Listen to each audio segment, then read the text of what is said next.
سلامونه. نورزمید ما قدرمنو ډیره ملګری چې خپل هیواد ته ستنیږي او واپس یا ډیپوټیشن سنټر ته ځي یا ریپیټریشن سنټر ته ځي نه پوهیږي چې څه وکړي. خصوصا زه به د ناصرباغ مثال ورکم. د ناصرباغ سنټر دی د ډیپوټیشن د هغې معلومات تاسو سره شریکوم چې څنګه تاسې د دغه لارې خپل هیواد ته ستنېدلی شئ.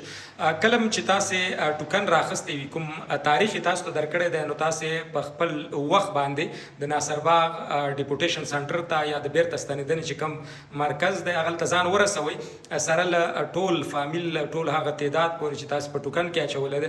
هلته چې تاسې لاړ شئ او د ګیټ مخ ته ودرېږئ، تاسو ته هغه د تاریخ یادونه کوي چې د دې تاریخ ټوکن چا سره دی، ته به ورته خپل ټوکن وښیې. نو بیا هغلته تعداد ګوري، بیا اواز کوي چې یاره محمود یا احمد ته دومره تعداد کسان دې ګیټ خولې ته راوله. کله چې هلته تعداد وشمارلی شي، تاسو ته وایي چې ځئ ور دننه شئ. دننه چې لاړئ، هلته چوکیانې ایښي دي، په هغه چوکیو کې به کښېنئ کتار کې. کله چې کمپیوټر یې فارغې شوې، هغې ته ولاړ خلک یا د پروسس نه چې تېرېدونکي کوم خلک دي، د دغې پروسې نه تېرېدونکي، هغه چې د کمپیوټر نه لرې شو، تاسو ته اواز کېږي. نو تاسې د خپل فامیل سره یعنې د خپلې زنانه سره یو ځای کمپیوټر ته ورځئ، راسن او هلته ودرېږئ یو کمپیوټر ته. نو هغلته چې دی یو یادونه باید وکړم چې تر 15 کالو راکم ماشومان یا تر 10 کالو کم ماشومان چې ستاسې دي، هغې ضرورت نه پیښېږي. یعنې د هغوی پی او آر کارډ یا ای سی سی کارډ خو نشته.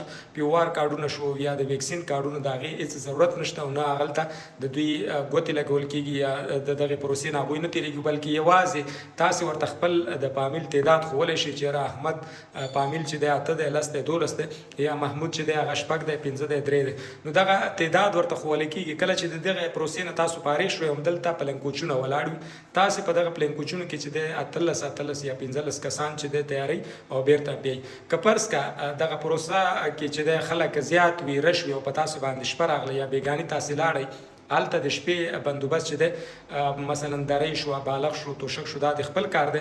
خو ولې هلته په اول نه، دویم نه، په دریم بلاک کې چې دی د بجلۍ سیستم شته. ټوله شپه چې دی هلته بجلي یو سیکنډ ته هم نه ځي، خپله بجلي لري. د هغې ځای کې تاسې چې دی خپل هغه چې کوم لوازمات لرئ له ځان سره باید چې ولرئ، مثلا چمچا، دیګی، ګیس سلنډر، چای، دا سیستم تاسو سره باید چې موجود واوسي په لار کې.